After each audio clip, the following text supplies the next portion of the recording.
you're just making shit up right now because this is not even the case of academic. You can look it up. I actually write academic papers. I actually write books and stuff. So I actually really deal in these depressing to circles me. and I deal with philosophers. That makes me happy because it must not be that hard.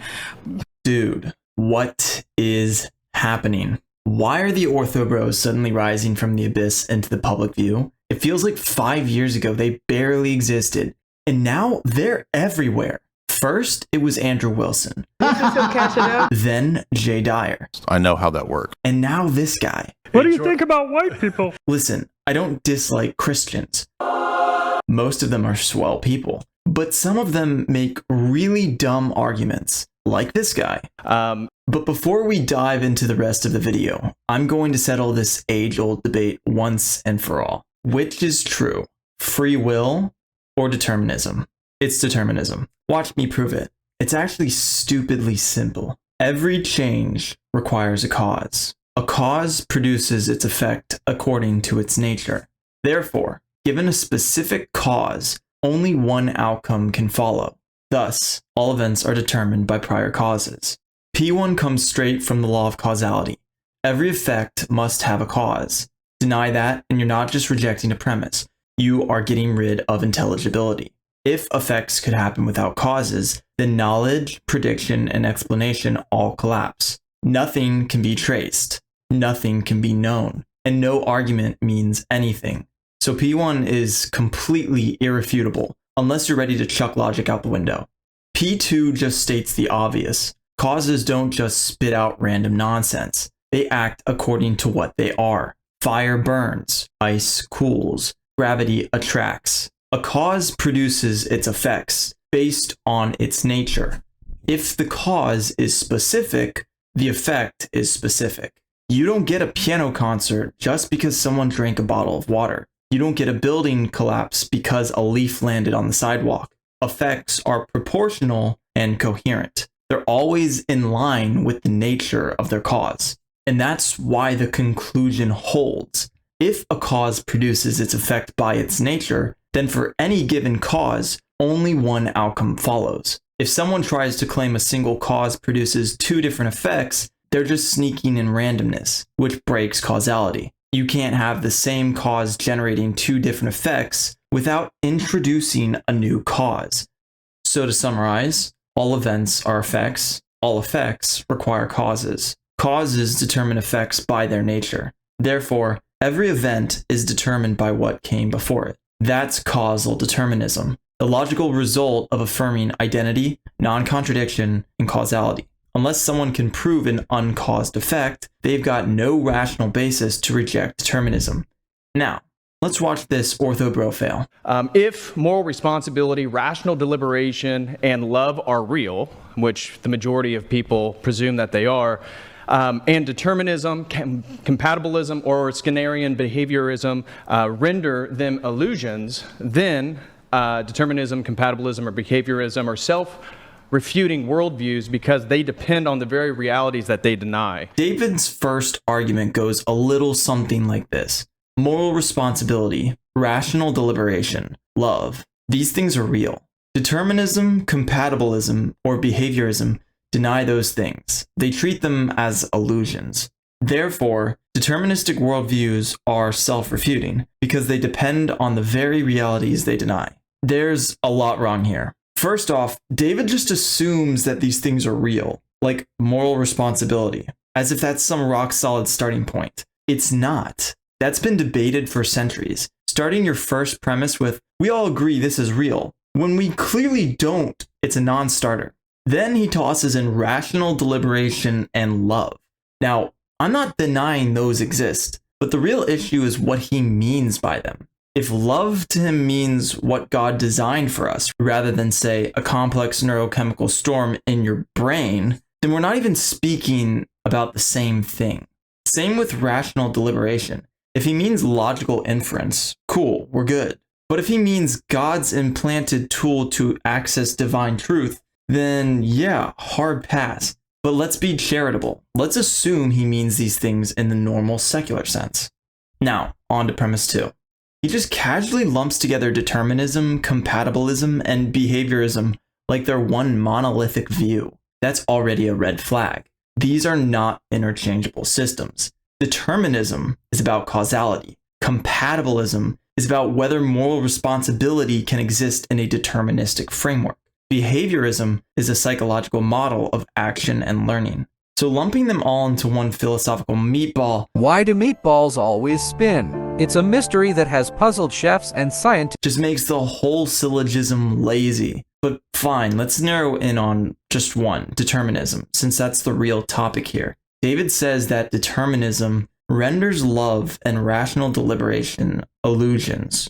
That's just flat out false. Determinism says that all events are caused. It doesn't deny love. It doesn't deny that people think or reason or have experiences. It just says that those things are caused, not uncaused. Saying deliberation is caused is not the same thing as saying deliberation is fake. Same goes for love. If determinism actually claimed love is an illusion, then sure, critique away. But it doesn't. It critiques free will, not emotions or cognition. The bottom line here is that David's argument is a mess. His definitions are vague, his categories are scrambled. Perfect scrambled eggs. And he clearly doesn't get what determinism actually says. He's smuggling in assumptions without arguing for them. And if he keeps this up, he's going to break causality. So for the rest of David's opening statement, he fires off 7 arguments for why determinism fails. I tried my best to piece them together. He kind of presents them in this scattered, disjunctive way. Anyway, the point is that they're not perfectly formulated, so forgive me if I kind of mess them up a little. I'm doing my best here, bro. First one would be obviously the moral responsibility argument that if determinism is true, no one can actually be held morally responsible for anything. Argument 1, moral responsibility. If determinism is true, no one could have done otherwise. Moral responsibility requires the ability to do otherwise. Therefore, if determinism is true, moral responsibility is impossible. Honestly, I don't even think there's that much wrong with this structure. P1 is basically just the definition of determinism, that given prior causes, no one could have acted differently. That's solid. The issue is P2. David presents it like it's just a fact. Like moral responsibility obviously requires the ability to do otherwise, but that's far from settled. That's just an assumption, and not just any assumption, it's a loaded one. We barely even agree on what morality is, let alone what its metaphysical requirements are.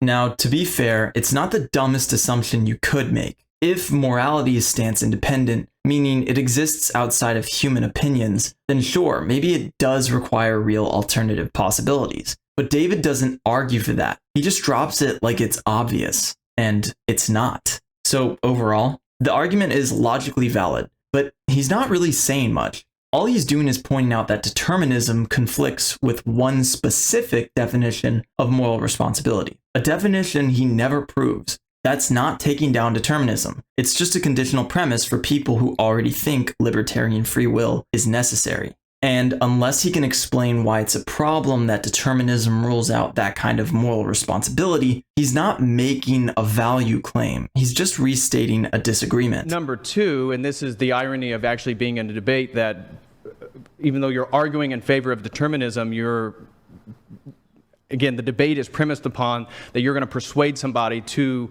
adopt determinism, which then undermines the central premise of determinism. So argument from rationality, it's a self-refutation. If determinism is true, then all knowledge are beliefs. Therefore, determinism itself is a belief. Amongst all beliefs are equal. And on that basis, determinism is not rationally justified. It's only due to prior states. Argument 2, argument from rationality. Rational belief requires freedom to evaluate and choose between ideas. Determinism entails all beliefs are causally determined, not freely chosen. Therefore, no belief, including determinism, is rationally chosen. Therefore, belief in determinism undermines its own justification.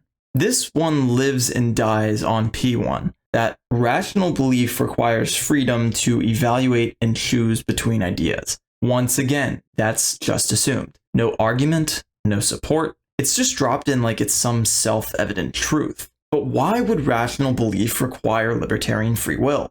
Determinism doesn't deny that brains evaluate, compare, and weigh ideas. It explains how they do that, through causal processes. Your brain doesn't need to be some free-floating metaphysical ghost to be rational. It just needs to reason validly. Whether or not the process was caused has zero bearing on whether the conclusion is sound. P2 is fair. Determinism does entail that all beliefs are causally determined, but that doesn't mean that they're irrational. Because it was caused does not mean it's wrong. That's a total non sequitur. So C1 doesn't follow, because P1 is unproven. And if C1 falls, C2 goes down with it. There's no self-refutation here, unless you believe that all cause beliefs are invalid. But that would disqualify every belief. Belief in God, belief in math, belief in love, literally everything. So unless David wants to argue that only uncaused beliefs can be rational, which is metaphysical garbage, this argument doesn't land. The phenomenological argument against determinism is that no determinist actually lives as if determinism is real. They live as if they are free. And so I'm interested to hear what Zina thinks about voting and how voting works or democratic structures work within a deterministic worldview. Choosing a career, debating, is premised on the idea that we actually have free will, and promises, making promises. If she makes promises to her friends, regret, guilt, any sort of deliberation, these are going to, again, be inconsistencies with a deterministic worldview. Argument 3, phenomenological argument. If determinism were true, people would live as if their actions are determined. In reality, people live as if they have free will. They choose, regret, promise, vote, etc. Therefore, determinism contradicts lived human experience and is existentially incoherent. This argument feels off right from P1. If David means if determinism were true, then all human actions would be explainable by prior causes, that's perfectly fine and totally consistent with determinism. But what he actually says is something vaguer. People would live as if their actions are determined. What does that even mean? Is he saying that people would act differently if they knew determinism was true? Why? Determinism doesn't mean passivity. It just means your actions are caused. So P2, people act as if they have free will, is meaningless unless he defines what it looks like to act deterministically. Because if you can't distinguish between acting freely and acting deterministically, then this entire argument becomes a tautology, and not the good kind. Basically, this argument is incoherent. It's trying to smuggle in a philosophical claim. Free will must be real, by pointing out at common behaviors that also make perfect sense under determinism. So, unless he defines what it means to live as if determined, this isn't really an argument. Argument from counterfactual possibility. All decisions presuppose modal freedom. So when evaluating alternative possibilities, determinists rely on what could have been. For example, if they go to court, yet in their worldview, there is never a what could have been because everything's already determined. And then I assume what's going to pop up is that determinists like to use a neuroscientific argument. Argument 4, counterfactuals and modal freedom. Decision-making relies on considering alternative possibilities. Determinism denies the real existence of alternative possibilities. Therefore, determinists rely on a concept their worldview logically denies. This argument fumbles hard at P2. It confuses the psychological experience of considering alternatives with the metaphysical claim that all those alternatives are actually possible. It's actually kind of funny. Decision-making falls into determinism. Everyone absolutely considers alternative possibilities. But determinists never deny that people consider options. They just say only one of them was ever causally possible. So unless you can prove that considering alternatives requires the metaphysical existence of multiple real futures, P2 is just a misrepresentation. What's going to pop up is that determinists like to use a neuroscientific argument that's really built upon Benjamin Libet's findings. It's really from the 1980s, and the field of neuroscience has actually moved beyond this. So it's a minority opinion, the idea that neuroscience has actually proven that your brain is determined or your thoughts are determined. This is not the universal opinion of the field. It's actually a minority opinion. And so Libet himself... Argument 5, neuroscience objection. Determinists often appeal to neuroscience to prove determinism.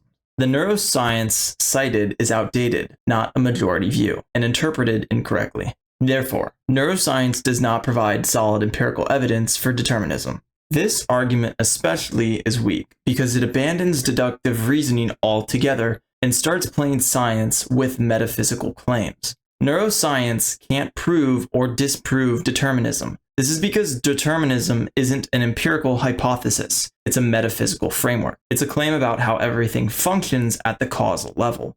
Arguing over Lebet's experiments is irrelevant. You don't need neuroscience to justify determinism any more than you need a telescope to prove causality. The moment you start treating metaphysical concepts like they're up for revision based on popular opinion in a scientific field, you're already lost. Inductive data can inform what happens, not what must happen. Determinism, if true, doesn't depend on Lebet. It depends on whether causal law is universal and unbroken. That's it. Creativity and novelty. So if you're a determinist, you're going to have to reject human agency in regards to poetry, art, invention, moral heroism. These things break away from any sort of predictive causal mechanism that they would argue for. Argument 6. Creativity and novelty. Dude, this argument is crazy. Human creativity involves novel, unpredictable output. Determinism implies predictability and lack of true novelty or agency. Therefore, determinism cannot account for the real phenomena of human creativity. P1 is just another big assumption. It claims that creativity, poetry, invention, moral heroism involves something fundamentally novel or unpredictable. But unpredictable to who? To us? Sure. But unpredictability from the inside doesn't mean metaphysical indeterminacy. It's basically suggesting that because we don't yet understand the full mechanics of thought, we should assume there's something magical or uncaused going on. Why should we assume that? Even the wildest creative expressions, dreams, art, literature, are still the output of a physical system. Your brain, genetics, the environment, memory, pattern recognition. We don't have any evidence that thoughts are uncaused or metaphysically novel. Just because a process is complex and mysterious doesn't mean it's indeterministic. It just means you haven't figured out the variables. So, if the claim is that creativity disproves determinism, then the burden's on David to show how something uncaused even works, or why we'd ever need to invoke it. And then the last one is the problem of infinite regress. So if you go back to Aristotle, the unmoved mover, this was something that was dealt with in classical Greek philosophy. And so obviously I'm coming at it as an Eastern Orthodox Christian, and so we believe in the Imago Dei, Genesis 1:26. And because of that, I myself am also, in a sense, an unmoved mover, that I can be an uncaused cause within myself as a person utilizing my free will. Argument 7. Infinite regress and the unmoved mover. Determinism entails an infinite causal regress with no uncaused cause. The idea of human free will includes self-moved action. Therefore, belief in free will resolves the regress, unlike determinism. Bro, what? Why do you even think that? Determinism absolutely does not entail infinite regress. Where did that even come from? Determinism is just a causal framework. It says events have causes. That's it. It doesn't claim where the causal chain starts or ends. That's a metaphysical question, not a deterministic one. And P2 is somehow worse. It literally invents magical human agency, like people can just cause things out of nowhere with no prior cause. That's sorcery. He's a witch. He's basically saying humans are uncaused causes, bringing themselves out of nothingness. Most Christians don't even believe that. He's turning humans into mini-gods, little unmoved movers. That contradicts almost every serious theological tradition. Humans don't cause their own genetics. They don't cause the environment they're born into. They don't cause their preferences, memories, or starting points. But David? He's handing out God-tier status like candy. That's wild.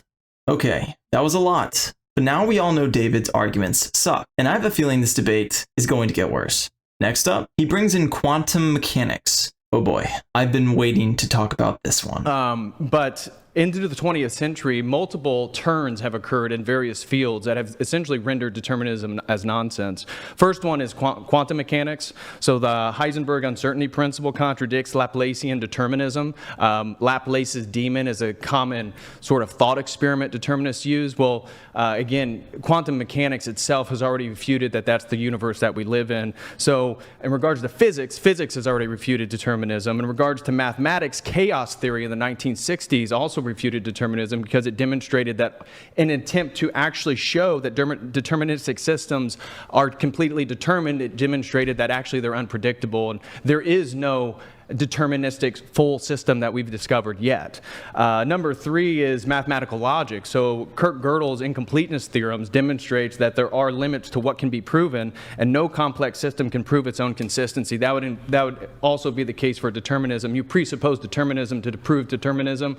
That is a contradiction. All right, so this has been a big one coming. Quantum mechanics, the favorite sandbox for people trying to deny the foundations of logic. You've got folks claiming it somehow defies the law of logic or disproves determinism, and now David's hopping on that train too. So let's break this down. First off, you cannot refute deductive reasoning with inductive reasoning. That is a category error. Deduction starts from the indispensable principles: identity, non-contradiction, and causality. You cannot use what you observe, whether it's in your backyard, in a lab, or through a telescope, to invalidate the very principles that make observation and interpretation possible in the first place.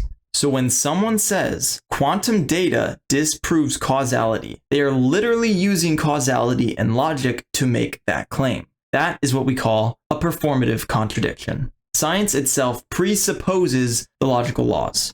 Quantum mechanics, wild as it gets, still requires coherence and causality to be modeled. The wave function's deterministic. The math, it's structured. The randomness that people hype up is just our epistemic limitation. Just because we can't measure everything doesn't mean nothing's caused. It just means that we lack information. And this whole move, we can't explain it, so it must be uncaused, is literally ancient pagan logic. The Greeks did the same thing. Didn't understand lightning, so they invented Zeus. Didn't understand the ocean, so they made Poseidon. Now it's the 21st century, and we're still doing the same thing with particle physics. Here's the bottom line. Quantum mechanics does not refute causality or logic. It depends on them. Anyone using QM to deny those principles is either confused or dishonest, because the second you deny logic, you forfeit the right to argue at all. So let's get into epistemology. How do you, so are you making, you believe in objective truth?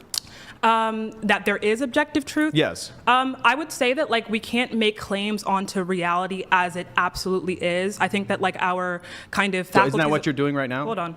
Isn't that what you're doing? We make assumptions every day, right? That like the world around us exists. So we can do things like science, right? And psychology. And that's we induction, assume, yep. Yeah, it's an assumption, right? That everyone like acts upon today. We don't really know what the world exists outside, what it looks like outside of a human body. We know that, like, for example, ants don't see the same things as us, neither do like insects, like even the color schemes that we see are different than animals. So we know that like objectively the world does not look the way that we see it, right? But we assume that it exists to interact with it for ease, etc. That's how scientists come to conclusions. There are baseline assumptions, right, to engage with any of these practices. Yeah, but science is also appealing to the laws of logic, the law of identity, and all these different things. I asked you a simple question. But they all lie on assumptions, yeah. No, they're not assumptions. So you don't believe that 2 plus 2 equals 4? We rely on the... Does 2 plus 2 equal 4? We rely on the assumption. Does 2 plus 2 equal 4? Can I answer your question? Because yeah. I don't want it to be a debate where like you're going to interrupt me and we can't have like fruitful discussion. If we can, yeah, just allow people to finish their... Sure. Yeah. Go ahead. Yeah, so relying on the assumption that everything around us exists, right? So regarding objective truth, I want to just hammer down what exactly your epistemology is. My epistemology? Yeah. So, I mean, I think that in general, I don't think we can say that something is objectively true, because I don't think we can truly see reality as it truly is, because we already know that our faculties of experience, our senses are set in some way that we know other animals already don't have, right? So we can only trust like the human experience and like what like patterns that we recognize across the human mind, but we don't exactly know what it could look like outside of a human faculty of like perception. Do you understand what that means? Yeah, which means that you just refuted yourself to you're making universal claims right now. No, I'm not. Yes, you are. No, so this debate... You're making universal claims. We're not having... Okay. You just said free will doesn't exist. So in this section, David asks Zina if she believes in objective truth, and she answers correctly. She says we make assumptions about certain truths of the world. David doesn't like that answer, but here's the thing. They're just talking past each other. There's no real disagreement here. Zina is saying that some assumptions are indispensable, meaning you can't think or reason without them. That is objective truth. Truth you must hold to even function. So yes, she agrees in objective truth, as a presupposition. David is also saying we need objective truth to make knowledge claims. That's fair. But where he misfires is thinking Zina is denying that. She's not. She's just describing the epistemic process. We start with assumptions that are structurally necessary, and then we build from there. David thinks that she's refuting herself because she makes universal claims while rejecting objective truth. But that's not what she's doing. She's saying that we must use certain truths because they're necessary for thought. That's not relativism. That is foundationalism. The only real difference is that Zina sees these truths as indispensable tools, while David sees them as guaranteed absolutes. But the outcome is the same. We both rely on logic, causality, and identity to make sense of anything. So yeah, David's right that objective truth is necessary. He's just wrong that Zina's denying it. They're not really in a conflict. They're just using different philosophical dialects. And they're going to talk about this for the next few minutes. We can actually talk about your neuroscience claim. To the exclusion of the opposite. These are using laws of logic, right? So if free will doesn't exist, you can't have knowledge claims. If you can't have knowledge claims, then if there is knowledge, therefore free will exists. That is and again, I can just use easy syllogisms. Do you have a syllogism for determinism? Here's the next argument. If free will doesn't exist, you can't make genuine knowledge claims. We do have genuine knowledge claims. Therefore, free will must exist. Yeah, David's wrong. He's assuming that belief and justification must be uncaused or chosen outside of causal chains, which is just arguing for randomness. But knowledge doesn't come from randomness. It requires causal justified true belief. Not beliefs floating in some free will vacuum. Knowledge is the product of a causal process, stimuli, sensory input, reasoning, and then the conclusion. If beliefs are formed by brain states, that doesn't invalidate knowledge. It makes knowledge possible. You don't need uncaused choices to know something. Rational inference within a deterministic system works just fine. So 2 + 2 = 4, would you agree? Yeah. Is that always true? What do you mean by always? It past, present, and in the future. Is it a universal truth? It depends. Like, there's like an entire debate over like whether we've like found math or it's always existed. Like, for example, if there was no one to see it, like in the cosmos, and we had two particles like just like rolling around each other, does that mean two? Like, does that still exist? Does math still exist in that context? I think that math is probably something that we like observe and that we've kind of come to use like in a utility sense. But I don't think that I think there probably needs to be someone there counting for there to be one or two or three things. I think it's like there's some utility in math. So I don't necessarily think it's like something that you can quantify in this way of always existing. I think it's something that we kind of constructed. So you're saying numbers are only dependent upon the things in the world? I mean, if there's no things in the world, yeah, there's no number of things. Yeah, that makes no sense. Numbers are universal. Yeah, numbers pre-exist. What do you think a number Logic is? pre-exists creation. That's why creation is ordered in a logical way. Okay, I would probably disagree. Creation is not ordered in a logical way. Okay, do you believe in the laws of logic? I think that the laws of logic are like we use them like utility-wise, right, to come to conclusions and to like So they could be false in the future. That's not what I'm saying. I'm saying that we've constructed a system. asking you a question. Okay, I'm asking you, could they be false in the future? That's what you're saying. To be fair, Zina is wrong in this part of the video. Math is not mind dependent. It absolutely exists independent of humans. Now, I'm not saying that the symbols we've created, like numerals or notations, are what actually exists. What exists is the structure of mathematics within the universe. That's what we discovered, not invented. She's also wrong that we constructed the system of logic. Maybe that was just a misspeak, but either way, the claim is just wrong. We didn't invent logic. We may have invented the symbols to describe it, but the system itself is discovered. It's embedded in the structure of all coherent thought and all physical processes. And here's where I might sound controversial, but I'm right. Math and logic are physical, not in the sense that you can put them in a jar, but in the sense that they're intrinsic to the structure of the universe. They are in everything. They are the patterns of all that exists. How do we know? Because existence exists. Identity is real. A red object shares causal properties with other red things. Universals aren't mental projections. They are real patterns that we observe. The mind doesn't create these truths. It just recognizes them. There are no ghost realms, not until evidence is given of them. All patterns, all laws, all concepts we work with, they are observable in some physical way, even if not always in obvious form. Even fictional things like unicorns technically exist. They're not in nature, but they're in brain activity. They are real in the form of electric patterns firing through neurons. That's still existence. So math isn't some abstract metaphysical realm. It's what holds the physical universe together. And when we observe it, we're not observing something our minds made up. We are observing a real phenomena, something that's physical. It's in everything we see, and it's all that we can see. Jordan Peterson, Kermit the Frog voice. I don't know. What I you don't know if I mean? can do a. What do you think about white people? Maybe I should have you read it. No, go ahead. Okay, he's funny. I'll give him that. Yeah, so Or I is would it say, better? I would say that, like, when we talk about morality, I guess you're asking about my moral framework. I see it as like society like collectivizes upon different views that a lot of times throughout history tend to coincide, and we haven't been able to prove any the truth aptness, right? Absolutely of like moral claims, but there are tenets that we tend to value over time. So like tenets that I think are valuable are things like, again, equality of opportunity. I'm pretty anti-bigotry and things of that sort. And in that, using that framework, I would say that in a society where we, unalive people based on race, or we subjugate people based on the race, that isn't okay. And so therefore, Why is it not okay? yeah. So this is going to be like a moral subjectivist view. Okay, so it's just your own personal preference. Yeah, I think that's what moral claims are.